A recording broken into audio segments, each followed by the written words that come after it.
Data Handling Chapter 5, Class 8. So let us see learning objectives. So after going through this chapter, the students will be able to define what is data, organize the given data using frequency distribution table, grouping given data, and able to interpret or present given data in different forms using pictographs, bar graphs, double bar graphs, circle graph or pie chart. And finally you will know how to find the probability of an event. So let us see what is pictograph. A pictograph representation of data uses pictures. So here you have seen a symbol of cookie, isn't it? So each cookie represents how many cookies? 2 cookies. You have seen this in your class 7th also. So here they have represented the number of students liking each cookies. So here peanut butter cookies are liked by how many students? First you have to count the number of cookies. 1 2 3 4 5. So it is 5 into 2, total 10 cookies. So 10 cookies by peanut butter, like peanut butter. Similarly others, you can calculate this. So this is what pictorial representation, so hence it is called pictograph. Let us see the other one, double bar graph. So in double bar graph, let us see what is it. A bar graph showing 2 sets of data simultaneously. So it shows 2 sets of data simultaneously. Suppose you see this data showing favorite ice cream. One is blue bar, another one is orange bar, which is first grade, means first class children and second class children. So they are trying to compare in each flavor first class children as well as second class children. So simultaneously they are trying to compare.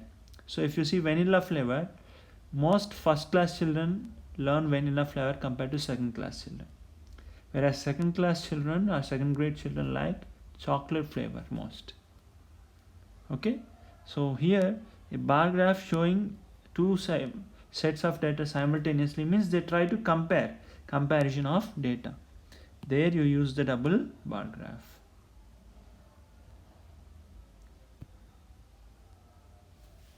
Next, organizing given data. Generally raw data is one which is collected. So see here 5 3 4 5 6 7 comma, this is all raw data. Okay, if you put them in a specific order, then you call it as organized data. Okay, so a data which is, first it will be a raw data. If you organize it, it will become organized data. Okay, so frequency. What is a frequency? Frequency means if any particular data occurs repeatedly. Suppose here 5 repeats how many times? 1 2 3, like this. If you count it, repeats 6 times. So frequency of 5 is 6, you will write it. Frequency of 7 is 2. You know tally marks, you have already seen it. So this is the way of organizing a data using frequency distribution table. So grouping data is, generally you take a raw data and try to organize it in a tabular form, organized form. Then you call it organized data. So you use it for using group frequency distribution. You put it in systematically. So generally the slide data can be grouped. Suppose here mass of children or people is given, they organized it in the forms of 41 to 49, 50 to 58, 59 to 67. These are all called class intervals. Okay, so in each class interval, suppose if I take 41 to 49, The lowest value is called lower class limit. Lower class limit. And the highest value is called upper class limit. Okay. If you find the difference between lower class and upper class, it is called class size or width. Okay. So width is nothing but upper class limit minus lower class limit. Let us see another type of bar graph. Okay, it is called histogram. If you see the difference between this graph and normal bar graphs will have a gap between them. Although they are uniform in width, they will have a gap between them. Whereas if you see histograms, there is no gap between each bars. Okay, here there is no gap. So histograms are generally bars of equal width with no gaps in between. Okay, whereas height of them represents the frequency. Height represents what? Frequency. Sometimes you use a line called jagged line here. This is very important, or broken line here, because we are after 0 we are not taking 10, 15 like that. We directly jump to 20 here. Okay, so if you want to skip some values, you have to use that jagged line. Okay, let us see what is it again. Histogram is a type of bar diagram, bar graph, where class intervals are shown on the horizontal, means x-axis. Here class intervals are shown. Okay, and frequency is shown on the vertical axis. This is frequency, and there will be no gap between the bars. There will be no gap between the bars. This is what we observed in this particular figure. And the next, and you might have seen this also, circular graph or pie chart. So it is a circular form. By the name itself you can tell. What does it do? It gives relationship between whole and its parts. Relationship between whole and its parts. The whole is a circle which is divided into some sectors. This total is a circle. Each part is a sector. Each part is a sector. So the size of each sector is decided by what? Information given in the graph. Suppose here the milk and dairy foods is 21%. Okay, that means if you are taking food, this is your daily food, how much percentage of thing you are taking each? If it is total 100%,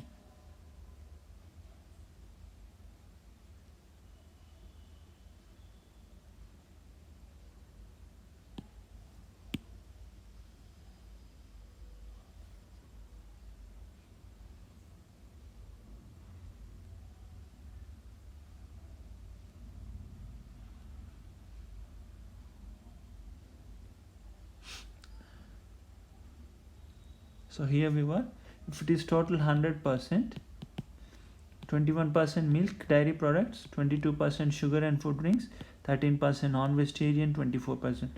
So this is whole is divided into some parts. This is what the use of pie chart or circular graph is. Let us see how to make a pie chart. This is an example given in your textbook.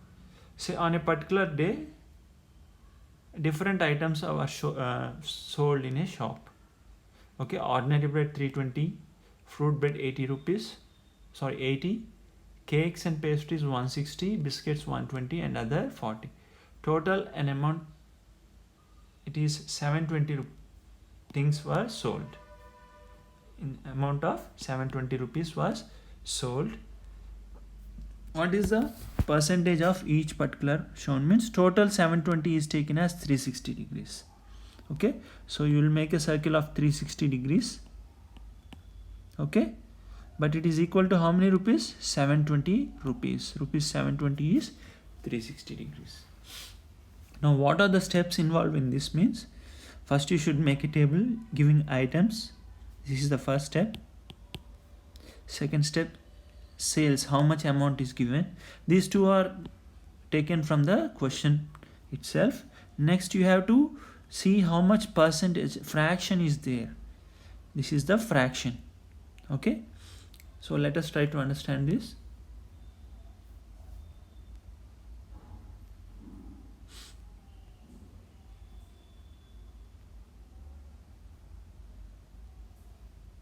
Suppose I have taken this is total 360 degrees, okay, which is equal to rupees 720. Okay, now if the bread is sold for 360 rupees, bread is sold for 360 rupees, what will happen? I have to find the fraction. So fraction for bread is 360 by, what is the total amount? 720. So it is 1 by 2.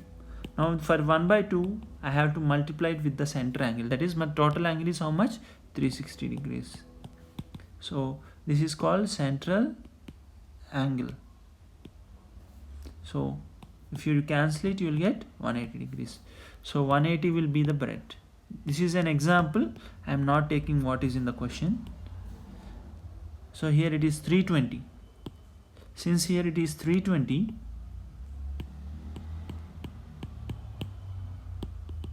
so here it is 320 by total how much? 720, which is 4 by 9.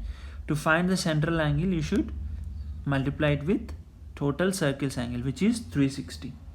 So you will get an angle which should be drawn here. It is 160, so you have to draw a 160 angle here. So these angles, others 20 degrees, 40 degrees, 80 degrees, will be found here after you find the central angle.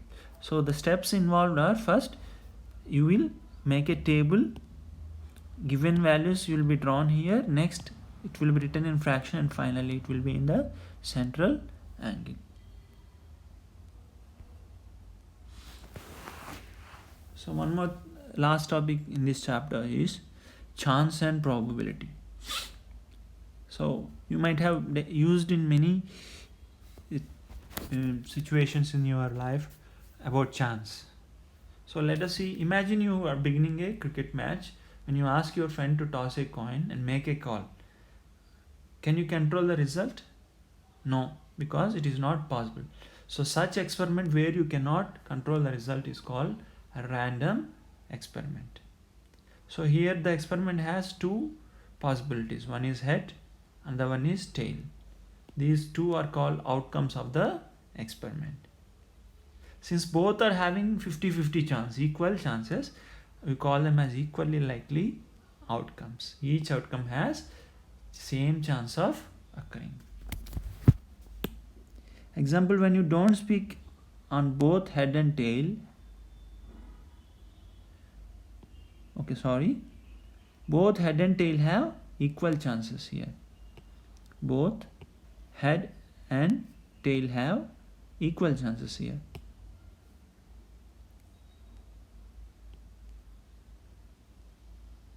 So this is wrong. Both head and tail have equal chances of occurring. So what is an event means? Each outcome of an experiment or a collection of an outcome is called event. Suppose you toss a coin. It may be a head or it may be a tail. So head is an event, tail is an event. Okay. So probability of any event is defined by a formula, given by a formula. Probability of an event is equal to number of outcomes of that event by total number of outcomes of an experiment. For example, let me take tossing of a coin. So if I want to find the probability of head, okay, I toss the coin one time. So imagine what is the probability number of outcomes? Head, tails are total number of outcomes. Head and tail are total number of. What is the number of outcomes that make event? Suppose I want head, means head will come. So it will be only 1 out of 2. Out of head and tail, we want only head. So out of total, how many are there? 2. So probability is 1 by 2. Okay, so the probability of getting head is when you toss a coin once is 1 by 2 or 0.5. So children, make notes of this. Okay, try to understand the concept, then you can do the exercise.